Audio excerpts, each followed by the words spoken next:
it's Annie and welcome back to my channel. For today's video, I'm not gonna lie, I'm a little bit nervous to film this. I feel like it's kind of awkward to make a story time about this because the person I'm making the story time about was my best friend for not like too long, but like it felt like a really long time. It's like this just awkward feeling like you're like exposing someone, but like you feel bad, but like you don't feel bad because it's their own fault for like doing these things. I don't know, it just feels weird. Today's video is basically going to be about why I am staying at home and I'm not moving out for college. I'll kind of give you guys a little bit of a backstory before I get into like all the drama. I live in Arizona and my plan was to go to ASU. The thing with going to college is that a lot of people don't really know their roommates. Like some people do, but some people like to kind of keep it random so they don't like get in fights with their friends and have a situation like mine. So this girl, we're gonna call her Sarah. So Sarah and I have recently become good friends. Like I don't even know if we knew each other that well at this point. I would say this was about like 4 months ago, maybe 3 months ago. So I was kind of late to the game at looking for student housing to go to college. And I also didn't know anyone who didn't have a roommate. So I was kind of just like, either I move in with random people or I commute from home to school. So yeah, it was kind of awesome, in my opinion at this point in time, that there was another girl who I got along with really well and needed to find a place in student housing. So we actually went and we looked at different apartment complexes. So we ended up looking just at, I think, 2 or 3 different apartment complexes. Like we made the choice to stay at the place we were at really suddenly and didn't really think about it very well because student housing is kind of like a scam in my opinion. Like they really trick you into getting your place like really fast. Like they will be like, oh, you have to sign now to get this deal, and if you don't, then you're gonna be paying like $100 more. So of course, since we thought we were getting such a good deal, which I don't want to sound like we were like dumb, because in all reality we did get a really good deal. Like we by far got like the best deal out of like anyone I've seen who like was getting a room at this apartment complex. But we signed at this place and we're excited but also kind of iffy because it had bad reviews, but that's kind of irrelevant. So let's fast forward like a little bit more into it. We had already signed the lease, we knew we were living there. I go in there with my mom and Sarah. So the thing is that Sarah was late because Sarah was getting her eyelash extensions done. And since she was late, I had shown up there. She was an hour late. So my mom had been waiting there a really long time. So we just went up to the leasing office and talked to them. And the guy asked me, okay, which rooms do you guys want? And Sarah and I both wanted like the same room. The thing is that my mom at the time was kind of being like, no, take room 2 because you'll have the walk-in closet and you have a lot of stuff. So a walk-in closet would be better for you. Keep in mind my mom hadn't seen like the room layout yet, and it was very clear that room 1 was a lot better than room 2, but she didn't know that because she hadn't been in the show unit yet. So my mom was kind of being like on the sideline, like, no, get room 2, but I was kind of like, I know I like in my deep down I want room 1. Since Sarah wasn't there, it was also kind of awkward because she texted me she wanted room 1. So the guy told me, if you guys can't decide who gets room 1, you guys can pick straws later and call me back, and you guys have till July 17th. And I was like, okay, that's fine. So I gave her room 1 and then put me in room 2, and then we were gonna pick straws soon, like a week or two later. Time goes by, I keep reiterating to Sarah, like, hey, like, we need to pick straws for room 1 before, like, the deadline. And every time Sarah would just be like, no, let's wait till move-in day, like, we want to see the layouts first. What if room 1 isn't even good and, like, neither of us want it, like, that kind of thing. So I was like, okay, that's fine, we can wait till move-in day. Now, months had passed by, and it was July, I think, like 15th or something, and I go in there, and they're like, you were assigned to room 2, and I had talked to her about it. I was like, okay, like, what are we doing? Because it was so close to, like, the time we had to move in. I was like, what are we doing? Are we gonna pick straws sometime, or are we still waiting for move-in day? And then she just starts acting like it's her room. She's like, I was assigned to this room. I get this room. And I'm like, you were only assigned to this room because I allowed you to be assigned to this room. That kind of ensued an argument between Sarah and I. I was just kind of like telling her my side of the story, like my perspective of why she even has room 1 in the first place and how she only has it because of me. It's just annoying because I know that she knows that, like, I asked to pick straws for room 1 and she's acting like, oh, I was like assigned this, like, I can't change it, but like, I assigned you to room 1. We basically just got really like mad at each other, and we're like text arguing and stuff. And like, honestly, if you look at the text, like, she was being petty as fuck. And basically, we got to a point in the argument where she's like, I'm done talking about this. Like, I was assigned, and you need to go talk to the other girl to see if you can get her room. And I was like, so annoyed, because we could still like change rooms on move-in day, but she was refusing to. She was saying, like, I need this room, I need this for my business, which didn't make any sense to me, because if you had a business where you're selling clothes, wouldn't you want a walk-in closet to put all your inventory in? And yeah, she was like saying she needed this for her business, even though she doesn't like have a business. She just does an online reselling thing, which I guess is a business, but it's not like she has her own like business. It was really annoying to me, the excuses she was coming up with, and also she was just being like, I want this room and I'm taking it, like, this is how it's gonna be. And then when I would text something, she'd make like a huge deal out of it, act like I was being like crazy, and I was like getting just really irritated because I didn't know she was like this. And yeah, I never got in an argument with her. Then I think 3 or 4 days later, keep in mind Sarah didn't really have any friends. She had basically cut ties with everyone from high school, and I don't exactly know why. I didn't really ask her like why she doesn't talk to them. But yeah, we would hang out like every day. Like, we were like best friends. I kind of wondered why she didn't really have any friends, but now I kind of see why she doesn't have any friends, but we'll get to that.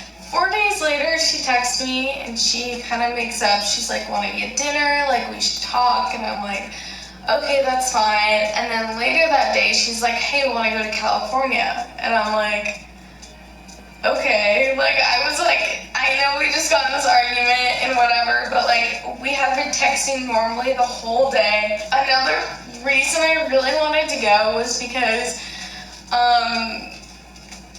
see, right now my family is kind of in like an awkward situation. Basically, my mom's trying to like take a bunch of money from my dad, so my dad doesn't really want to like spend the money on vacation this year for like a family vacation. Because of this, I haven't really gone anywhere for the summer. I've only gone to California twice, and so I was really wanting to go and go to the beach, because I really try and take vacations every like once in a while, because if I don't take them, I just feel like I'm going crazy, and it's like a good like mental vacation, like a break from work, a break from everything. So yeah, I was like super down to go to California. We're looking for places. We were trying to keep this on a budget because we were moving out in like a few weeks. The thing is that she was looking for the places and sending them to me, but she goes, my ID's broken, I can't book it, can you book it? And I kind of believed her because she does have a broken ID. I know she has a regular one, like one that isn't broken, but at the time she told me that it was at her mom's house, and her mom's house was like an hour away from her grandparents' house, and she'd been staying with her grandparents because it was in like a better part of town. I'm like, okay, like I'll order it. And then here's the thing, right? When I'm like, oh, okay, I booked it, she's like, oh, okay, how much do I owe you? And then I tell her, and then she's like, okay, I just quick paid you. I'm stupid. I did not look at my bank account when she said this because it never went through, and I realized that it never went through like a day later. But we're gonna fast forward to the ride to California. So keep in mind, Sarah and I had gotten in a fight like 4 or 5 days prior, maybe even less, to us driving to California. So in the car, right off the bat, like 20 minutes in, she's having me read text between her and her ex-boyfriend. And when I'm reading the text, she gets to a part during our fight, and she goes, Annie's such a bitch. You and her are not worth my time, like talking to her ex-boyfriend.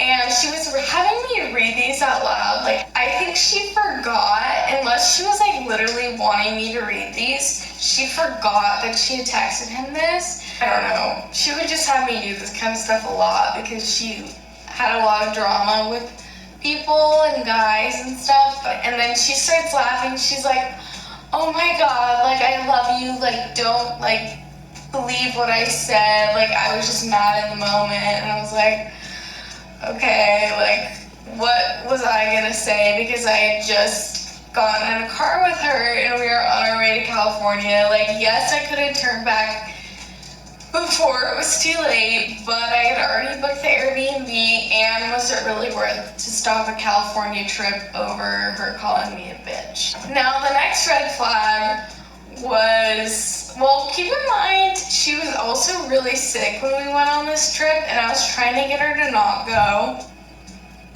because she had a 102-degree fever, which she didn't tell me was that high till we were like in California. But yeah, she was really sick, and I was trying to get her to not go, but she refused to not go. That was another thing. That was like kind of a red flag that I should have just been right there, like, no, you're sick, we're not going. Second or third red flag, technically, was we stopped and we're kind of like before Palm Springs. We stopped at a McDonald's. When I was in line, I was driving the car at this point because we were driving like half and half. And I was driving and we were at McDonald's, and I look when I'm like giving the lady my money, and I see her ID in the car, like on the door, in the little like place where you can put coins and stuff. I saw her ID, and I looked at it, and I put it in my hand, and I observed it to like have her see that I noticed that her ID was in her car. Completely fine, not torn at all. And at the time, I didn't know she was like so stingy, so I did not really think too much of it. Like, I did. I was like, okay, this is weird, but I wasn't like, fuck her, like she is trying to like screw me over kind of thing. I did not think that at all at the time, but I was still like weirded out. Now we're gonna fast forward to when we get to California. So when we get to California, we were both really hungry, and personally me, I wanted to like do things that day, but we both kind of felt like crap because she was sick and I was really tired because I hadn't slept at all the night before. So we get there and we're like, okay, let's go get food. So we change and we get ready, but we can't like decide on a place to eat. For me, like, I'm trying to be like a healthy eater now, and my stomach also gets upset really easily, and I did not want food to fuck up my California trip. So I wanted something healthy, and she didn't. So it's kind of hard for us to agree on something. Like, she's more of like an American and Mexican food eater, and I'm more of like a plant-based eater. I was like, okay, let's go get health nut. She's like, no, let's go get taquito mas. So I was like, why don't we get both? And she didn't want to. So then she recommends that we go to Crave Cafe. Crave Cafe is okay. I wouldn't say it's like a great place, but unless you're getting like crepes or like a drink, it's like not the best place. But keep in mind, I didn't recommend we go there.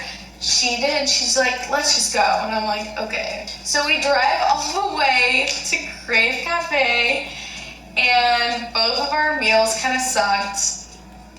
But it really pissed her off. Like, she wrote them like a really bad Yelp review after. And we go back to the place after, and she just wants to sleep, so we took a nap. And once the nap was over, it was like 6 p.m. and I was like, okay, let's go to Venice. And then after we leave Venice, we go to this donut shop. And at the donut shop, we're right by her boyfriend, and they meet up, and we're all sitting in this car together, and it's like really awkward for me because they're being very like intimate and like touching each other and like kissing each other and like talking really like relationship-y, you know? And then after that, he's like, do you guys want to go to my place? Like, come on, let's go to my place. And I was like, okay, that's fine, like, as long as we're not going to be there for super long, because I was really tired at that point. And we go there, and we're kind of like just chilling, like, him and his brother and their friends were like really chill and stuff, so it was like a comfortable environment, you know? And while we're there, he offered for us to stay there, and I know Sarah was kind of like iffy about that, like she didn't want to be like an inconvenience, and I totally understand that. And I didn't want to be an inconvenience either, like I'm the same way. But I also hated our Airbnb because it was a private room in this apartment, and I don't even think there was air conditioning. Like, I recall it being really hot in there. So I was totally down to stay, and I think I was being a little bit more boisterous about like wanting to stay there, but I still wasn't being a dick. Like, I wasn't being like, no, I want to stay here, we're staying here, and we're not going to the Airbnb. Like, that's not at all how I was being. I was being very like transparent. I was like, well, like, whatever, I'm gonna leave it up to you guys, but I am totally down to stay at your house because it is nice. Like, it's nicer than where I'm staying right now. I honestly don't really think he cared at all that we were staying there, but like she was kind of making it like weird, saying like, no, we're just kind of feel weird about staying here, and I was like, okay, like that's fine. Like, I'll literally insert text saying like, okay, that's fine, like whatever. That was kind of like my mistake for being like okay with it, because the thing is that us staying there kind of made it like we had to hang out with her boyfriend the whole time, which, hey, if you're watching this, totally cool with your family. I'm not saying that you guys ruined my trip because you didn't. Yeah, I'm just kind of saying where I kind of fucked up. So we wake up the next day and we drive all the way to Santee Alley, and we go look at like the fashion district and all the fake purses that they have there, because I don't know, it was just kind of like a fun thing to do. And then our plan for the rest of the day was to go to Malibu. Now, this is when shit starts going down, but first, before I say that, I want to mention that Sarah told me not to tell Tom or any of them that we went to Santee Alley. She didn't want them to know that we bought like fake designer, and she wanted to act like it was real designer, which I thought was kind of weird, because like for me, if I have like something fake, I'll like tell my friends and I'll like make fun of myself for like having a fake, you know? But like she didn't even want to tell her boyfriend, which I kind of get, but like also like knowing him now, I'm like, I really don't think he cares. So we go there and she tells me to lie, and then we finally go to the Mexican food place that she wanted to go to before going to Malibu. While we were at this Mexican restaurant, I don't really recall talking to anyone very much. The only thing I asked, like I really talked about was, oh, like, are we going to Malibu straight from here? Because it was already like 6:30 or like almost 7 or something, and the sun was gonna go down, and we had been planning to go to Malibu, and I was like, why are we going to like Malibu so late? Like, I feel like we should be like rushing to go to Malibu. That's the only time I recall talking to her boyfriend while we were at this Mexican food restaurant. So now we're gonna fast forward a little bit on the way to Malibu. So the way to Malibu, Sarah had been ignoring me the whole entire time. Finally, when we were in the car, like alone, I was like, are you okay? Like, why are you like being so quiet? And she told me that I was making her uncomfortable because I had started a conversation with her boyfriend and left her out of it. And I literally had no call of like what conversation she was talking about. Like, I honestly was like kind of like dumbfounded, like, what is she talking about? And then her boyfriend came in the car, and then it was awkward because we couldn't really talk about it further because she was just kind of like that. Like, you couldn't really bring up drama in front of her because she was just a little pussy about it. Like, I don't know how else to say it. Like, whenever we would get in arguments, she would literally text me about it. Like, she couldn't directly say it to my face. We finally get to Malibu.